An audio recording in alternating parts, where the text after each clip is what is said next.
오늘은 지난 시간에 이어서 주님이 버가모 교회에 칭찬하신 것, 그 다음에 주님이 버가모 교회에게 책망하신 건 무언가 하는 구체적으로 우리가 상고하면서 하나님의 뜻을 알아보는 그런 시간을 갖고자 합니다.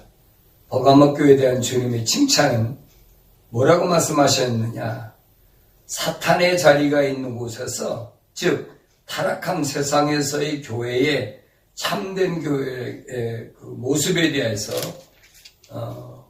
말씀하신 것인데, 어둠의 주관자의 통치하는 세상에서 하늘을 떠나 세상에 들어온 하나님의 자녀들이 빛의 자녀로서 세상을 살아가는 것이 얼마나 어려운 일이냐 하는 것을 주님이 모르시는 게 아니라는 거예요. 주님이 알고 계신다는 거예요. 그래서 인간의 모습으로 세상에 들어오신 예수님은 이 부분을 너무나 잘 알고 계시기 때문에 오늘 13절에서 이렇게 말씀하십니다. 내가 너의 행위와 내가 거하는 곳을 아노니 곧 그곳은 사탄의 자리가 있는 곳이라 그랬습니다. 주님의 신부인 교회들은 오직 주님이 가신 길만 유일한 생명의 길인 것을 알고 오직 그 길만 따라가야 되는데, 이론적으로는 쉽지만은 사실은 주님 가신 길을 따라간다는 말은 물과 성령으로 거듭난 자가 아니면 불가능한 것이 바로 주님 가신 길입니다. 그래서 사람들은 말로는 주님이 가신 길을 따라가겠다고 하면서 이론적으로 그걸 어떻게 정립시켜 보려고 하는 사람들이 많이 있어요. 물과 성령으로 거듭났다는 말은 이론적으로 정립이 안 되는 거예요. 그건 무슨 말인가 하니, 물과 성령으로 거듭났다는 말은 실제적 사건이기 때문에 그걸 이론으로 정립해서 설명할 수가 없다는 거예요. 우리가 그렇잖아요. 자기가 체험한 것, 자기가 감정을 이론적으로 갖다 표현이 됩니까? 안 되지요. 그래서 이론적이긴 쉽지만 우리가 기독교 교회사 2000년을 돌아보면 끝없는 고난과 고통과 핍박의 세월이었다 하는 것을 너무나 잘 알 수 있습니다. 그런 중에도 세속화되지 않고 환경에 굴복하지 않고 신앙의 절개를 지키면서 사탄의 세력인 어둠과 싸워서 승리한 믿음의 선진들이 기독교 교회사에서는 순교자라는 찬란한 그 빛으로 나타나 있는 것을 우리가 볼 수 있습니다. 기독교 교회사 2000년사를 보면은 그동안 약 9천만에서 1억 명가량이 기독교 신앙의 절개를 지키려고, 또 교회로서 더럽히지 않으려고 신앙의 절개를 지키려고 몸부림치다가 순교하신 것을 우리가 볼 수 있습니다. 이들은 주님이 재림하셔서 이 땅에 세워지는 천년왕국에서 분봉왕의 자격이 주어지게 되고 주님과 함께 1000년 동안 통치한다고 성경에는 분명히 약속되어 있습니다. 세상에서는 가장 비참하고 어리석게 보이지만 기독교 신앙에서 보면 최고의 상급을 약속받은 주님이 완벽한 신부인 모습인 것을 우리가 알아야 됩니다. 성령 충만하지 않으면 절대 불가능한 것이 뭐냐? 바로 성령의 열매입니다. 말로 성령 충만 운운하지만 막상 핍박의 바람이 세차게 불어오면 넘어지게 되고 마는데, 특히 7년 대환란 중에서 전 3년 반이 가장 교회에겐 문제입니다. 전 3년 반 동안에 엄청난 핍박이 오는데, 그건 왜 그러냐면 알구과 쭉정이를 가리기 위해서 주님이 타작마당이라는 사실을 성경은 의리에 가르쳐 줍니다. 성령 받고 이마에 인침받지 못하면 견딜 수 없는 시대가 바로 이 전 3년 반의 교회를 알구가 쭉정으로 이제 가르는 그 시기인 것을 우리가 알아야 되는데, 그 시기를, 전 3년 반 시기를 성경은 뭐라고 그랬느냐? 두 증인의 시기라 그랬어요. 두 증인이 영원한 복음을 증거하는 기간이다. 그래서 모세와 엘리야로 묘사되는 두 증인은 마지막 복음을 듣는, 교회가 마지막 복음을 들을 수 있는 기회다. 그러면 성령 받지 못한 자들에 대해서 어떻게 가르느냐? 우리가 계시록 9장 4절에 보면 그들에게 명령하여 내리지기를 땅의 풀이나 또 어떤 푸른 것이나 어떤 나무도 해치지 말고 다만 그들의 이마에 하나님의 인장으로 표시받지 아니한 사람들만 해치라고 하더라 그랬어요. 성령으로 이마에 인침받지 않은 자, 그 사람들만 해치라. 성령으로 인침받은 교회들은 하나님의 말씀인 성경은 해받지 않는다고 보장된 약속이 있습니다.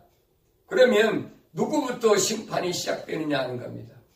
하나님의 심판이 교회에서 알곡과 쭉쭉을 가리는데 누구부터 시작되느냐? 에스겔서 9장 4절에 보면 에스겔 선지를 통해서 하나님이 약속하신 말씀 보면 주께서 그에게 말씀하시기를 너는 성읍 중간을 통과하라. 예루살렘 중간을 통과하여 그 가운데서 행해지는 모든 가증한 것들을 인하여 탄식하고 울부짖는 사람들의 이마에 표를 하라 하시고 또 내가 듣는데 다른 사람들에게 말씀하시기를 너희는 그를 쫓아가 성읍을 통과하여 치되 너희 눈에 아끼지도 말고 불쌍히 여기지도 말며 늙은이나 젊은이나 처녀나 어린아이나 여자들을 전부 죽이되 표가 있는 사람에게는 접근하지 말며 또 내 성소에서 시작할지니라 하시니 그들이 성전 앞에 있는 늙은 사람부터 시작하더라. 또 주께서 그들에게 말씀하시기를 전을 더럽히고 살해된 자들로 뜰을 채우라 하시고 너희는 나가라 하시니 그들이 나가서 성읍에서 죽이니라 그랬어요. 이마에 표받지 아니하는 자, 성령으로 인침받지 않은 사람은 지금은 몰라요. 지금은. 그러나 전 3년반이 시작되면 그들은 못 견딥니다. 견딜 수가 없어요. 지난 시간에도 잠깐 언급했지만은 특별히 전 3년반 마지막에 5개월 황충난리라 그랬죠. 황충난리. 그 황충난리 때는 무슨 사건이 계시록 9장에 보면은 무슨 사건이 벌어지냐면 첫째 화가 나타나는데 그때 보면은 5개월 동안 엄청난 시련이 옵니다. 환난과 핍박이 오고 그 다음에 특히 10일간의 그 환난은 교회가 견디기가 몹시 힘든 시기라라고 성경은 그렇게 가르쳤습니다. 그래서 버가모 교회에게 주님이 말씀하신 것이 그거예요. 이 환난을 내가 어떻게 이겨낼 수 있겠느냐. 그렇기 위해서는 내 성령으로 이마에 인침받지 못하면 견딜 수가 없다는 거예요. 그런데 주님은 뭐라고 말씀하시느냐. 이마에 입맞지 않은 사람은 얼마나 무참하게 살해되느냐면 6절에 보니까 늙은이나 젊은이나 처녀나 어린아이나 여자를 전부 죽이되 표가 있는 사람에게는 접근하지 말며 그랬어요. 내 성소에서 시작할지냐. 성소에 늙은 자가 누굽니까? 성소에서 늙은 자라는 말은 오래된 자. 예수 믿는다고 오래 예배당에 다닌 자. 목사나 장로나 안수집사나. 연조는 많지요. 수십 년 다녔어요. 못해서부터 신앙이. 근데 성령으로 인침받지 못한 거예요. 다시 말하면 물과 성령으로 거듭나지 못했어요. 그래서 이마에 표가 되지 않았단 말은 이마란 말은 헤드란 말은 사상을 가리키는데 인본주의 사상에서 신본주의 사상, 하나님 중심 사상으로 바뀌지 않았다는 얘기. 여기 바뀌지 않았다는 말은 무슨 말이고 하니 회개하지 않았다는 얘기. 삶의 방향이 바뀌지 않았다는 얘기. 메타노니아 지난번에 말씀드렸지만은 생각과 마음과 삶의 가치관이 바뀌어져야 되는데 그거 바뀌지 못했어요. 그냥 예배당에 다니면서 직분만 오래됐으니까 직분만 받고 신학교 나왔으니까 목사고 또 장로고 집사고 그게 전부인 줄 알고 있어요. 그렇지만 아니라는 거예요. 이게 얼마나 잘못됐나. 그래서 우리 하나님 명령하신 거 보면은 내 성전 앞에 있는 늙은이부터 제일 먼저 심판하라는 거예요.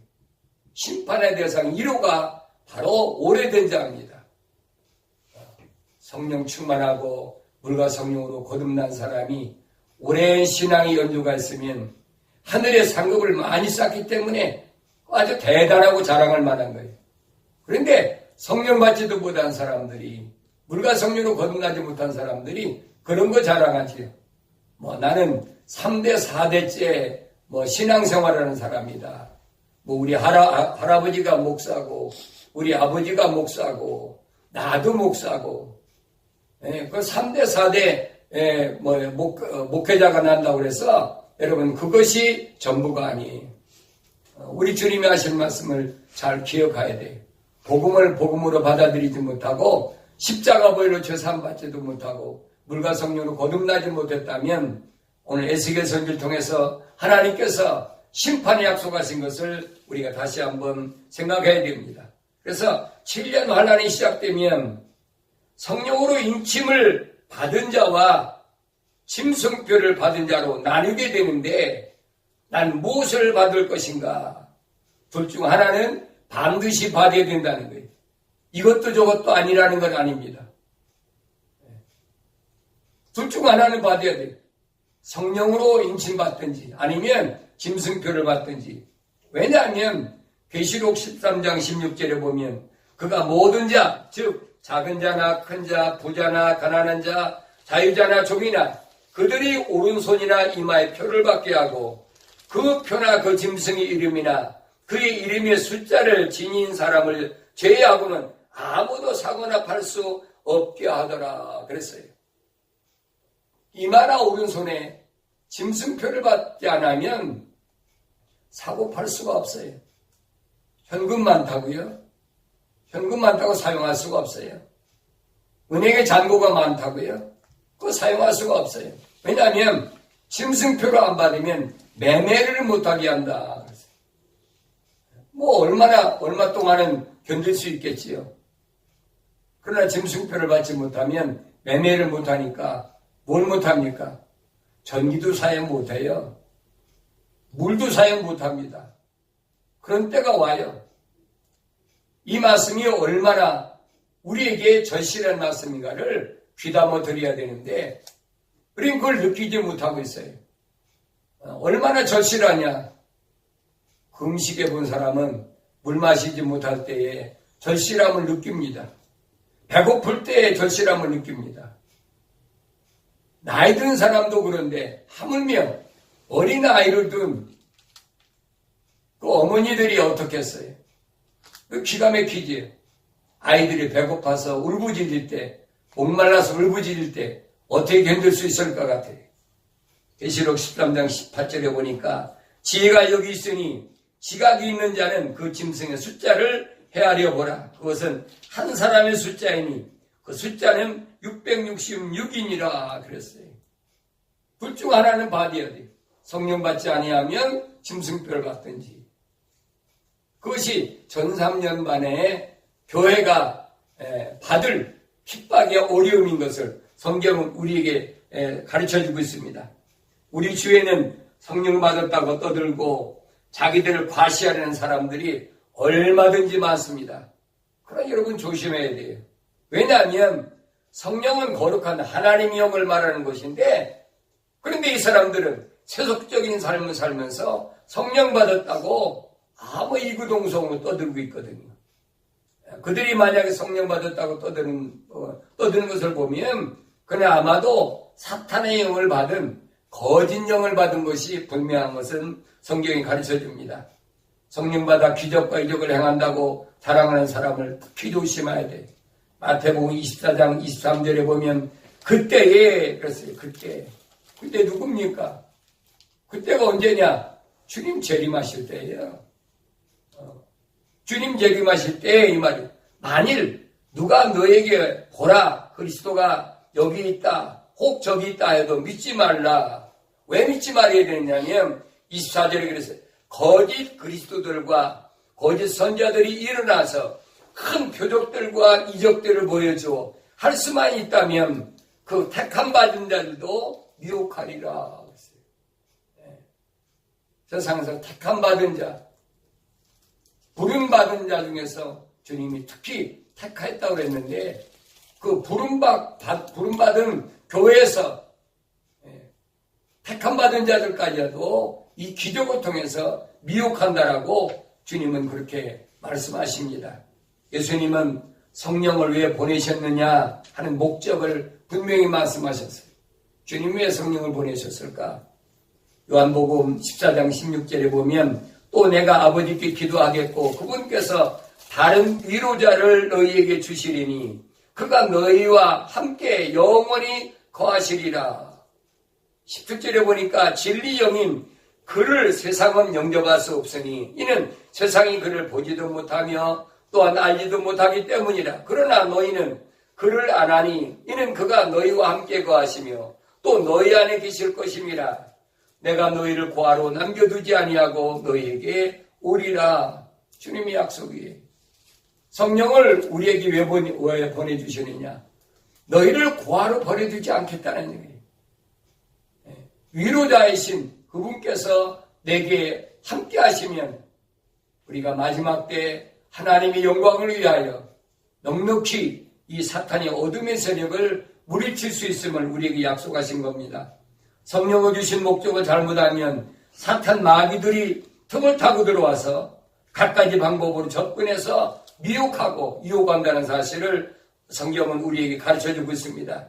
예수님 약속하신 성령이 오시면 나타나는 현상에 대해서 밝히셨는데 요한복음 14장 26절에 보니까 그러나 위로자이신 성령을 아버지께서 내 이름으로 보내시리니 그가 너희에게 모든 것들을 가르치시며 그가 누가 성령이 너희에게 모든 걸 가르치시고 그 다음에 또 내가 너희에게 말한 모든 것들을 생각나게 하시리라. 성령 받은 사람 특징은 그거예요. 환난과 핍박이 올 때 내 힘으로는 어려워요.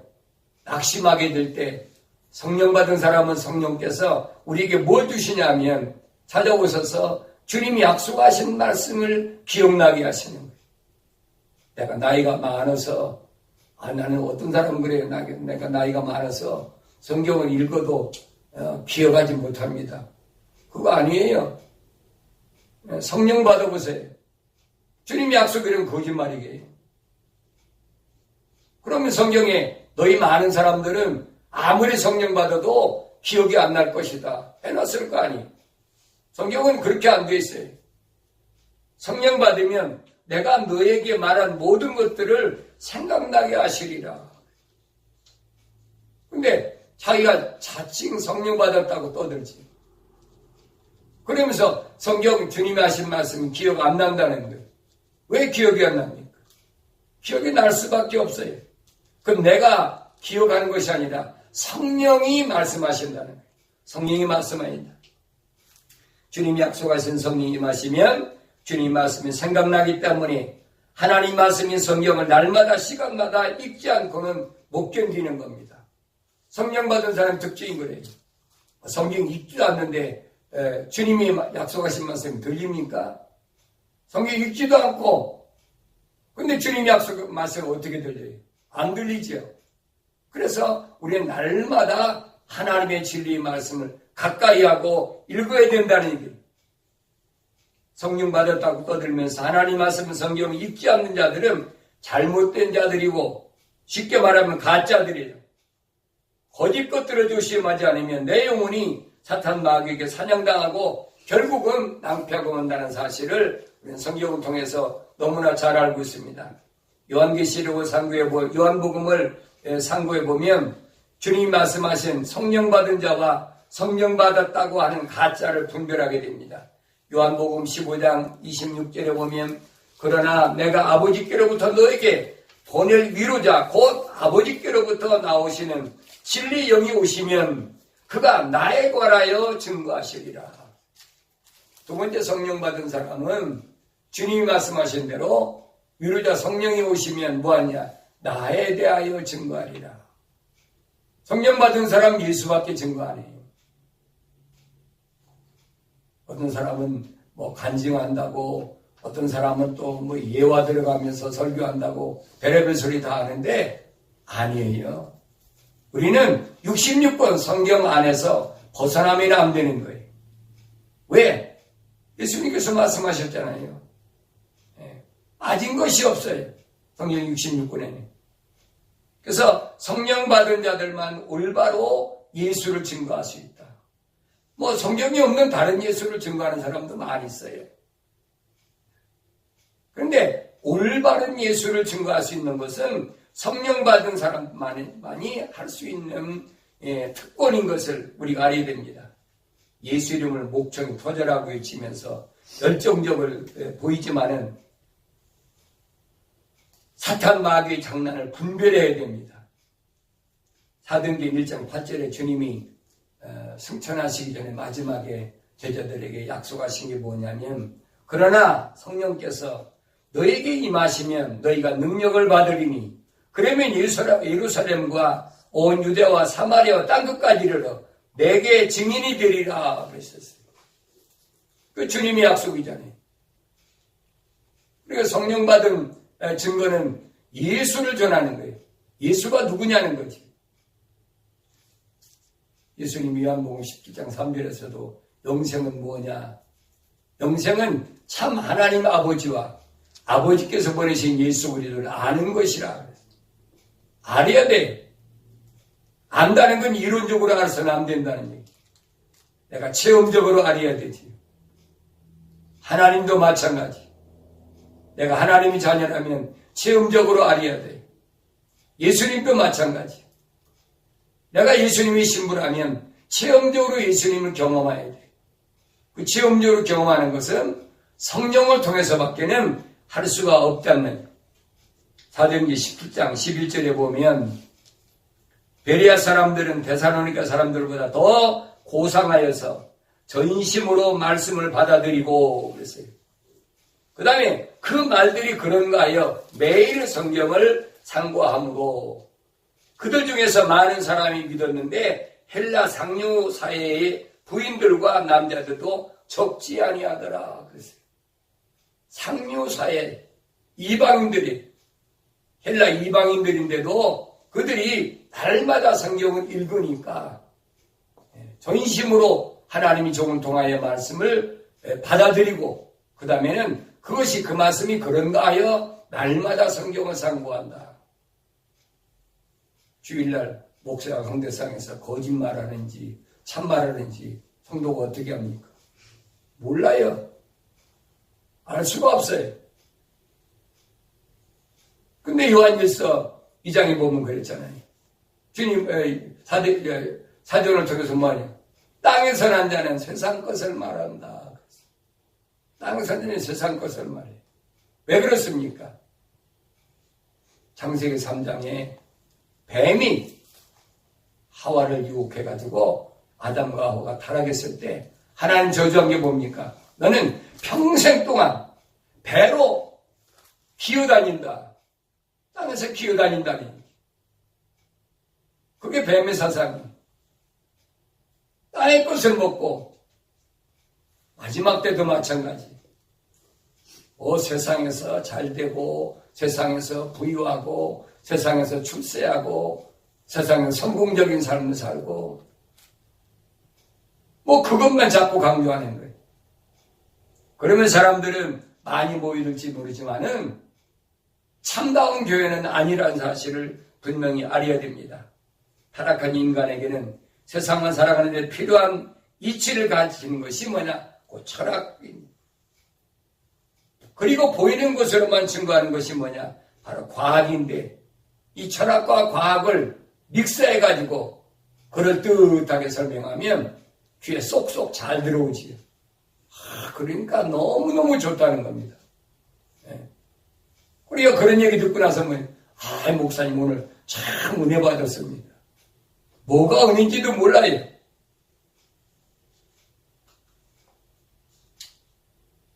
목사나 선교사나 부흥사라고 하는 사람들이 말하는 철학과 과학을 조심하지 않으면 주님의 신부인 교회가 막대한 피해를 본다는 사실을 알아야 됩니다. 바울은 고린도후서 11장 13절에서 그러한 자들은 그랬어요. 철학과 과학을 앞세우는 그러한 자들은 거짓 사도들이요 기만하는 일꾼이요 자신들을 그리스도의 사도로 가장하는 자들이라. 이것이 놀랄 일이 아니니 이는 사탄도 자신을 빛의 천사로 가장하기 때문이다. 여러분, 사탄도 빛의 천사로 얼마든지 가장해요. 네. 빛의 천사로 가장하기 힘드니까 이제 뭐가 한동안 또 나왔습니까? 신사도 운동이다. 성경에 신사도가 어디 있어요? 신사도라고 하면 아마 그럴 거예요. 사탄 마귀가 새로 세운 사도. 얼마나 큰 문제인가 여러분 알아야 돼요. 그러면서 15절에서 이렇게 말합니다. 그러므로 사탄의 종들이 의의 종으로 가장한다 하더라도 큰일이 아니니, 큰일이 아니라는 거예요. 사탄 마귀가 천사로, 빛의 천사로 가장하면 아유 큰일 났구나. 그런데 그 큰일이 아니라는 성경인 거예요. 왜 그러냐? 그들의 종말은 그들이 행위대로 될 것이기 때문이다. 기독교에서 올바른 신앙생활에 최대한 방해꾼이 뭐냐 늘 말씀드리지만은 우리 어려서부터 배운 철학과 과학이라는 학문이에요. 우리가 성경을 읽고 철학이나 과학적으로 해석한다 그러면 잘못된 일을 과감합니다. 그 다음에 성령이 오신 목적을 요한복음 16장 13절에서 주님이 이렇게 말씀하십니다. 그러나 진리 영이신 그분이 오시면 너희를 모든 진리로 인도하시리라. 그분은 스스로 말씀하지 아니하시며 무엇이나 들은 것을 말씀하실 것이요 또 너희에게 다가올 일들을 알려주시리라. 다가올 일들을 알려주시리라. 오늘 이 구절을 인용해서 많은 사람들이 예언한다고. 성령 받아서 다가올 일을 예언한다. 성경을 올바로 알아야 돼요. 다가올 일들을 알게 해주신다는 말은 우리 앞에 부닥쳐 있는 환난과 궁핍과 핍박 다음에 그 다음에 하나님이 주시는 복이 무언가를 말씀하시는 건데 그거 잘못 알고 있어요. 무당 점치듯이 와서 그래. 목사님 이거 어떻게 될까요? 여기서 장사하면 잘 될까요?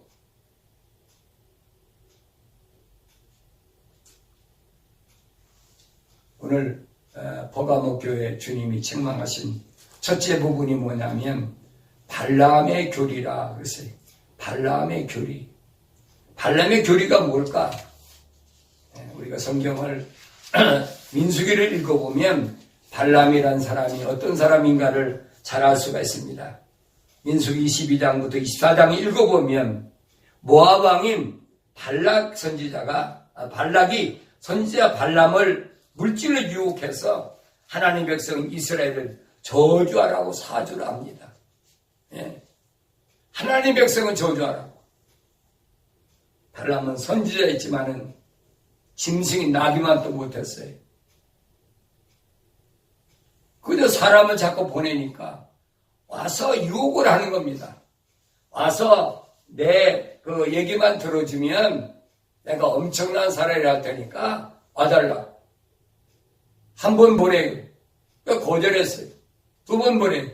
마음이 흔들리는 거지. 뭐라고 합니까? 당신이 당신 집안에 금은보화를 가득 채워준다 하더라도 그게 왜 그 말이 왜 필요합니까? 난 갈 수 없다면 끝나는 거예요.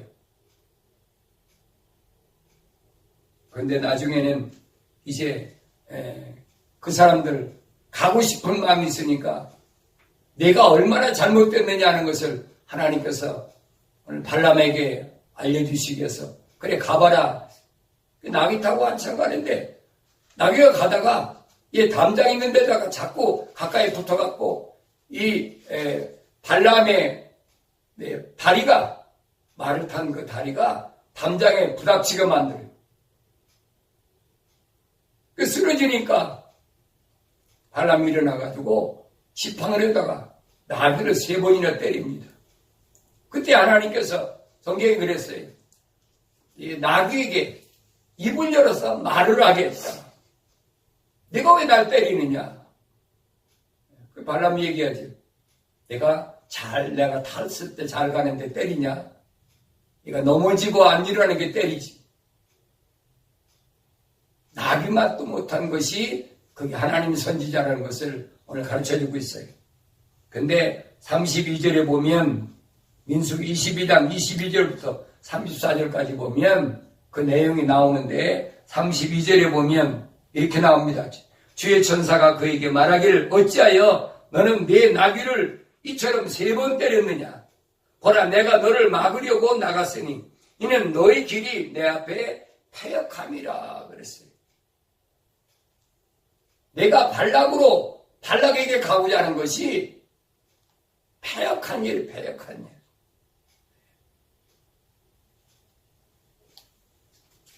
결과는 민수기 25장 1절부터 9절에 보면 선지자 이 한 사람 발람 때문에 하나님 백성 이스라엘 백성이 24,000명이나 죽은 그런 사건이 발생한 것을 우리가 알 수 있습니다. 우리가 이것이 뭐를 의미하는지 잘 알아야 됩니다. 한 사람으로 인하여 하나님 백성이 24,000명이 죽었다는 얘기. 여러분, 한 영혼이 천하보다 귀하다고 그러는데 생각해 보세요. 오늘 목사들이 강단에 서서 잘못 증거하면 얼마나 엄청난 일이 일어나는지. 24,000명 정도가 아니지요. 구약에서 육적 음행이 있다면 신약에서는 영적 음행이 있어요. 이 영적 음행을 뭐라고 그랬느냐? 야고보서 4장 4절에 보니까 너희 가늠하는 남자들과 가늠하는 여자들아 세상과 친구되는 것이 하나님과 원수되는 것을 알지 못하느냐? 그러므로 누구든지 세상의 친구가 되고자 하는 자는 하나님의 원수가 되느니라. 그러므로 하나님께 복종하라. 마귀를 대적하라. 그리하면 그가 너희로부터 도망하리라. 세상과 친구되는 것, 세상과 타협하는 것, 이건 거룩의 반대예요. 그렇기 때문에 심판의 대상이 된다. 세상과 친근하게 지내면 좋은 것 같지요. 육신의 정욕이나 안목의 정욕이나 생애 자랑을 아주 장황하게 늘어놓는 목사들이 얼마나 많아요. 그런 말을 들으면 그런 것 같아. 또 그게 성공적인 사례인 것 같아. 그게 아니라는 겁니다. 특별히 기독교에서 조심할 것은 늘 말씀드린 게 뭐냐? 영적 음행이 뭐냐? 부활절과 성탄절에 우리가 이방신의 축제, 또 이방신의 자기들이 만든 생일에 참여하는 거예요. 이 절기는 기독교 절기가 아닙니다. AD 325년 니케아에 의해서 로마 가톨릭 신부들과 콘스탄틴 대제가 로마 다신교 안으로 기독교를 종교화시키기 위해서 만들어낸 것이 성탄절과 부활절이에요. 우리가 백과사전을 찾아보면 기독교 백과나 육교 백과를 찾아보면 부활절이 뭔지 성탄절이 뭔지 금방 알 수가 있습니다. 성탄절은 12월 25일인데 그때는 태양신인 탐무스의 생일을 예수님 생일이라고 둔갑시키고 부활절은 봄의 여신 축제일을 부활절로 만들어 놓고 기독교 절기라 거짓으로 내세워 따르지 않는 자들은 이단으로 몰아버리고 무참히 핍박하고 죽였습니다. 얼마나 엄청난 일인가 여러분 아셔야 돼요. 그게 음행을 조장하는 거예요. 부활절과 성탄절이 여러분 주님이 부활하신 날이고 주님 탄생한 날입니까? 그거 거짓말이잖아요. 그 목사들이 다 알아요. 모르는 목사 없어요. 근데 핍박이 두려워서 성도들이 영혼이 어떻게 돼도 상관없어요. 당장 떨어져요. 성도들이 많이 떨어져 나가면 교회가 물질적으로 어려우니까, 자기 위신이 문제가 생기니까. 성도들이 영혼이야 죽든 사든 상관없는 것이에요. 여러분, 부활절과 성탄절 아주 성대하게 치르는 그런 예배당에 가면 큰일 나요. 왜냐하면 성경에 기록되어 있잖아요. 하나님 절대 용서 안 하시는 거예요. 주님의 신부들은 올바로 잘 알아야 됩니다. 지금도 개신교에서는 성탄절, 부활절, 사도신경을 거부하면 이단으로 몰아가지고 핍박을 가합니다. 예배당에 다니면서 한편으로는 우상을 섬기는 일 자연스럽게 참여시키는 것이 뭐냐? 이게 개신교 신앙사상이에요. 계시록 18장 4절에 보니까 또 내가 들으니 하늘에서 다른 음성이 나서 말하기를 나의 백성들아 그녀에게서 나오라. 그래야 그녀의 죄들의 동참자가 되지 말고 그녀의 재앙들도 받지 말라. 이는 그녀의 죄들이 하늘까지 닿았고 또 하나님께서는 그녀의 불의를 기억하셨기 때문이라. 사탄 마귀의 장난에 놀아나는 어리석은 자들, 그러면 자기들은 신앙이 참 잘 지켜지는 줄 알고 있어요. 왜 그러냐? 성경을 안 읽으니까. 여러분, 성경 66권에 없는 거짓 절기는 기독교 절기가 아니에요. 기독교 절기를 잘못 알면 안 됩니다. 우리 주님이 이 땅에 오셔서 세우신 교회는 뭘 말씀하시는지를 우리가 알아야 됩니다. 그 다음에 이 버가모 교회가 문제가 되는 것이 뭐냐면 니콜라파의 교리라 그랬어요. 니콜라파는 초대교회 7 집사 중에 한 사람의 이름인데 그의 교리를 따른 사람들의 파가 있었던 것으로 그렇게 추정되는데 주님은 이 교리를 미워하신다 그랬어요. 미워하신다. 지난번에 잠깐 언급했지요. 니콜라파가 뭐냐? 니콜라파는 소위 말하는 사제와 평신도를 가르는 것을 니콜라파라 그랬어요. 이 기독교에서는 평신도란 말을 써서는 절대 안 된다는 얘기예요. 사제와 평신도. 오늘도 개신교도 보세요. 캐톨릭에 떨어져 있는 개신교도 목사, 장로, 집사, 권사, 그리고 그 다음에는 평신도 그러잖아요. 그게 니콜라파의 사상이에요. 교회는 계급을 두는 것이 아닙니다. 왜 그러냐 하면 교회는 창조주 하나님밖에는, 우리 주님밖에는 머리 되시는 분이 없어요. 나머지는 다 피조물이잖아요. 그래서 고린도전서 12장 27절에서 바울이 이렇게 설명합니다. 이제 너희는 그리스도의 몸이요 개별적으로는 그 지체들이라 그랬어요. 너희는 그리스도의 몸이라는 거예요. 그러니까 그 몸 가운데 너는 뭐냐? 지체라는 거예요. 몸은 하나인데 지체는 여러 가지잖아요.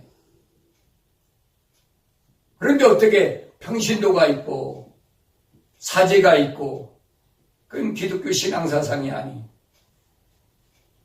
예수님 말씀을 우리가 들어보면 요한복음 15장 1절에 보니까 나는 포도나무요 나의 아버지는 농부시라 내 안에서 열매를 맺지 못하는 자마다 그분께서 제거해 버리시고 열매를 맺는 가지마다 정결케 하시어 더 많은 열매를 맺게 하시느니라. 이제 너희는 내가 너희에게 일러준 말을 통하여 깨끗해졌느니라. 내 안에 거하라. 가지가 포도나무에 붙어있지 아니하면 스스로 열매를 맺을 수 없듯이 너희도 내 안에 거하지 아니하면 역시 그렇게 되리라. 나는 포도나무에 너희는 그 가지들이라. 그가 내 안에 내가 그 안에 거하면 그 사람은 많은 열매를 맺느니라. 이는 나를 떠나서는 너희가 아무것도 할 수 없기 때문이라. 아무것도 할 수 없어요. 주님은 나무라. 우리는 가지라고 주님이 비유로 말씀하셨어요. 여러분 생각해 보세요. 가지가 어디서 um이 나옵니까? 남에서 um이 나오잖아요. 그런데 어떻게 한 나무에서 가지가 나오는데 가지끼리 너는 주인이고 너는 윗사람이고 아는 아랫사람이고 그런 게 있을 수가 있습니까? 있을 수 없는 거예요. 그래서 주님은 이 니골라파의 사상을, 교리를 미워한다라고 그렇게 말씀하신 것을 우리가 볼 수 있습니다. 다시 말하면 가지는 똑같은 가지라는 얘기예요. 다만 뭐가 문제냐? 열매를 맺느냐 못 맺느냐. 주님 그거 말씀하시는 거예요. 주님은 가지와 나무를 비유를 말씀하시면서 가지가 임의로 나무에 붙어 있을 수 없고 나무에서 가지가 나오는 것을 우리에게 이치적으로 설명하고 있습니다. 요한복음 15장 16절에 보니까 너희가 나를 선택한 것이 아니요 내가 너희를 선택하여 임명하였나니 이는 너희로 가서 열매를 맺게 하고 너희 열매가 남아있어 너희가 나의 이름을 아버지께 구하는 것은 무엇이든지 그분께서 너희에게 주게 하려는 것이라 그랬어요. 주님이 선택하셨어요. 나무가 가지를 나게 하지 가지가 나무를 주인이 되겠습니까? 이 어리석은 생각이에요. 예수는 내가 믿고 싶다고 믿는 것이 아닙니다. 예수님 선택하지 않으시면 절대로 나는 예수를 믿을 수가 없는 사람인 것을 알아야 됩니다. 예배당에는 자기가 가고 싶어서 위안을 받으려고 병고침 받으려고 자녀들을 위해서 또한 갖가지 이유로 다닐 수 있어도 예수님과 상관없는 자들이라는 사실을 성경은 우리에게 설명합니다. 육신적인 것은 사탄 마귀도 얼마든지 기적과 이적을 나타낸다는 사실을 기억해야 됩니다. 예수님께서 요한복음 6장 63절에서 이렇게 말씀하십니다. 사귀는 것은 영이니 육은 전혀 무익하니라. 내가 너에게 한 말들은 영이요 생명이라. 또 주께서 말씀하시길 그러므로 내 아버지께서 허락하신 자가 아니면 아무도 내게로 올 수 없다고 내가 너에게 말하였노라 그랬어요. 지금까지 먹는 것, 병 고치는 것 다 주님이 해주셨어요. 그 사람들이 구름대같이 주님 쫓아다녔습니다. 근데 주님이 살리는 것은 영이니 육은 전혀 무익하니라 그러니까 다 떠나버렸어요. 66절에 보니까 그때부터 그래요. 주님께서 그 말씀하시고 때부터 제자들 중 많은 자들이 물러가고 더 이상 주와 함께 다니지 아니하더라 그래요. 육은 전혀 무익하다고 하시면서 주님은 왜 육체에 있는 병을 고쳐주셨을까? 왜 육신이 배고픈 자에게 먹을 것 주셨을까? 우리가 올바로 알아야 돼요. 주님이 이런 기적을 행하신 것은 다른 것이 아니에요. 예수님 자신이 창조주 하나님이시라는 거예요. 창조주 하나님이 인간의 몸을 입고 오셨다는 증거를 보여주신 건데 이거 잘못 오해하고 있어요. 오늘날도 마찬가지. 하나님 아버지, 우리가 믿는 하나님 아버지, 그 보내신 아버지께서 보내신 예수 그리스도가 누구신가? 성경을 읽지 않으면 우리가 알 수가 없습니다. 그래서 우리가 요한복음 17장을 자세히 읽어보면 정확하게 주님이 하나님께 기도하는 그 내용들이 기록되어 있는데 뭘 말씀하고 있는지를 알 수가 있습니다. 버가모 지방의 교회들에게 약속하신 말씀은 주님이 뭐라고 말씀하셨느냐? 감추어진 만나를 주어서 먹게 하시겠다 약속하셨어요. 감추어진 만나. 감추어진 만나가 어디 있습니까? 이스라엘 백성들이 광야에서 40년 동안 광야 생활할 때 이 40년 동안을 스데반 집사는 뭐라고 했습니까? 사도행전 7장은 스데반 집사는 광야 생활을 교회 생활로 그렇게 표현했어요. 다시 말하면 교회가 세상에 사는 동안에 하나님께서 주신다는 얘기예요. 먹을 것, 입을 것, 마실 것. 그것 때문에 걱정하지 말라는 거예요. 우리 찬송들 하잖아요. 주 안에 있는 나에게 딴 근심이 있으리야. 십자가 앞에 나가. 찬송은 열심히 하면서 그 입술로만 하는 거예요. 뭐 곡조가 어떻고 박자가 어떻고 그게 중요한 것이 아니에요. 주님은 교회들인 성도들이 광야 같은 세상을 여행할 때 창조주 하나님께서 어떻게 돌보시는지를 구체적으로 성령을 통하여 우리에게 약속하시고 알려주신 것을 말씀하셨습니다. 하나님께서 이스라엘 백성에게 원하시는 것은 하나님이 약속을 온전히 믿고 하나님 명령대로 약속의 땅 가나안 땅에 들어가라고 말씀하신 겁니다. 이것이 멜기세덱을 통하여 생명의 맥을 아브라함과 이삭과 야곱에게 연결시켜 주시고 영원한 생명의 맥을 약속하신 것을 우리가 알아야 됩니다.